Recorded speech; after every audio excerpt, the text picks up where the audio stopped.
morning, students. Open page number 78 of your English reader book. We were reading the lesson number 6, The Lady with the Lamp. So open page number 78. I am going to start from this line. Nightingale started a special kitchen where food for patients were prepared. अभी उसने जब देखा यहाँ पर कि hospital में बहुत गंदगी थी, है ना, गंदगी की वजह से अनक्लीन था, अनहाइजीनिक था, अनक्लीन था, कई पेशेंट जो थे वो इन्फेक्शियस डिजीज़ यानी टाइफाइड हो रहा था, उनको बहुत तेज़ फीवर हो रहा था, उनको कोलरा हो रहा था, उनको लूज मोशन लग रहे थे, कोई पेशेंट वोमिटिंग कर रहे थे, है ना, गंदगी की वजह से। तो उन्होंने नर्सेस को 38 नर्सेस जो उनके साथ गए थे पूरे हॉस्पिटल को क्लीन किया, पेशेंट्स की केयर की, और रात को भी वो जा के देखते थे पेशेंट्स को, अपने हाथ में लैंप पकड़ के बहुत ही पर्सनली चेक करते थे एक एक पेशेंट को। तो पेशेंट बहुत उनसे कंपैशन था, उनको बहुत प्यार था, और प्यार से उनको कहते थे the lady with the lamp. Okay, फिर नाइटिंगेल ने एक स्पेशल किचन स्टार्ट किया where food for patient were prepared, जहाँ पर पेशेंट्स के लिए खाना बनाया जाता था। She also established a laundry, laundry मतलब कपड़े धोने के लिए जो जगह बनाई जाती है, उन्होंने एक लॉन्ड्री भी खोली ताकि पेशेंट्स को क्लीन शीट्स मिले, साफ़ सुथरी चादरें मिले, साफ़ सुथरे कपड़े मिले। तो लॉन्ड्री शुरू की, तो जो गंदे कपड़े थे उनके, गंदी चादरें थे, वो धो दें, है ना, क्लीन कर दें। उनको लॉन्ड्री वो स्पेस होती है जहाँ पर कपड़े धोते हैं बेटे। Okay, a classroom and library were also set up for them, उनके लिए क्लासरूम भी लगाया गया, एक लाइब्रेरी भी बनाई गई। मीनवाइल इस दौरान she also wrote notes and reports about the need for reforms in other military hospitals. इसके साथ साथ वो नोट्स भी लिखती थी, रिपोर्ट्स भी बनाती थी, भी क्या क्या चाहिए मिलिट्री हॉस्पिटल में, कौन कौन सी ज़रूरतें चाहिए। When the war was over, जब लड़ाई ख़त्म हो गई, Florence Nightingale return to her childhood home, तो फ्लोरेंस नाइटिंगेल वापस आ गई अपने चाइल्डहुड होम में, अपने बचपन वाले घर में, एट लियाहर्स्ट। कहाँ था वो? लियाहर्स्ट में। पीपल वेलकम्ड हर वार्मली, लोगों ने बहुत स्वागत किया उनका। The queen rewarded her by presenting a special engraved brooch to her that was called the Nightingale jewel।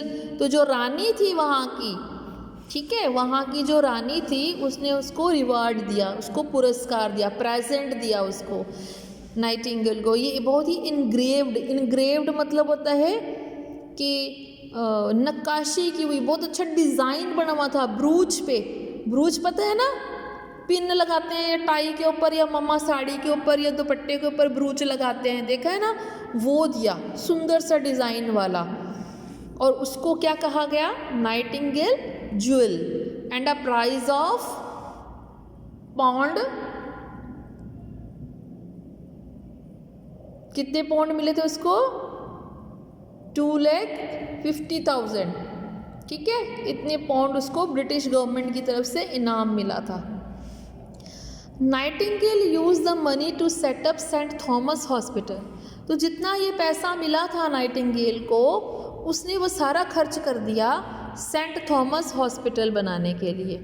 And the Nightingale training school for nurses with in it, और इस पैसे से उसने एक नर्सिंग स्कूल खोला। क्या नाम था? The Nightingale training school for nurses, ठीक है। Now nursing was regarded as an honourable profession, अब जो नर्सिंग के काम को एक ऑनरेबल माने सम्मान वाला, रिस्पेक्टेबल, ठीक है, प्रोफेशन कहा गया। Even by the upper class, हाँ, जो ऊपरी दर्जे के लोग थे, अमीर लोग थे, वो भी करने लग गए। Nightingale took ill by the time she was 38, Nightingale बीमार हो गई जब वो 38 ईयर्स की थी। However, she continued to work, फिर भी उसने अपना काम जारी रखा। From her bed, अपने बेड पे लेटे लेटे वो काम करती थी।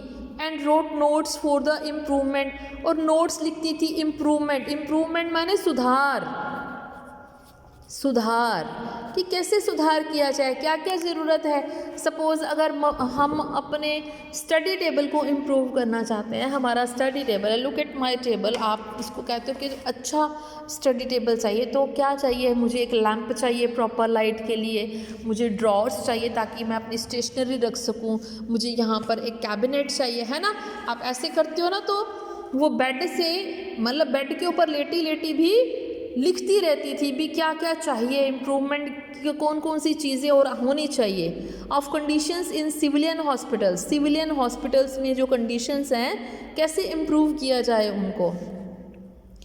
इन 1908 she was conferred the order of merit by King Edward. अब किंग एडवर्ड जो राजा एडवर्ड थे, 1908 में उन्होंने उनको क्या दिया, ऑर्डर ऑफ मेरिट का सम्मान दिया। नाइटिंगेल डेड इन 1910, और 1910 में नाइटिंगेल की डेथ हो गई एट द एज ऑफ 90, वो तब 90 ईयर्स की थी लंदन में।